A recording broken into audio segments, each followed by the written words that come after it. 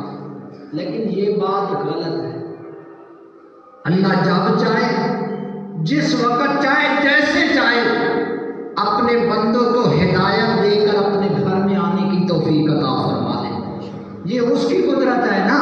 ہم نہ کسی کو اللہ کے گھر میں لا سکتے ہیں اور نہ اللہ کے گھر سے کسی کو نکال سکتے ہیں. بلانے والا بھی وہ اور اپنے گھر سے رکاوٹ ڈالنے والا بھی وہ ہے. لیکن یاد رکھنا, توفیق تو اس کی عظمت کی بات ہے, لیکن جب رکاوٹ آئے گی ہمارے گناہوں کی وجہ سے آئے گی, وہ کسی کو اپنے گھر آنے سے روکتا. بزرگ آئے, ضعیف العمر, سفید داڑھی, 90-95 سال کی عمر, آنکھوں کو چمڑا آ چکا ہے, نظر نہیں آتا, چمڑا اٹھا کر دیکھتے ہیں. چلتے چلتے میرے پاک محبوب کی پاک بارگاہ کے اندر آئے. لجپال آقا کھڑے ہو گئے, اپنے سینے سے لگایا, اور سینے سے لگانے کے بعد فرمایا, بابا جی کیسے آنا ہوا؟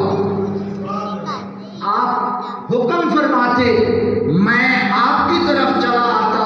اتنی آپ کی عمر ہو چکی ہے اور کیسے آہستہ آہستہ چل کر میری بارگاہ کے اندر آئے. بابا جی نے بڑے پیارے جملے ارشاد فرمائے. بابا جی نے فرمایا کہ اے محمد عربی صلی اللہ علیہ وسلم, میں اپنے آپ کو آج سمجھ بیٹھا کہ میں گناہگار ہوں. آج کیا کر بیٹھا؟ سمجھ بیٹھا کہ میں گناہگار ہوں.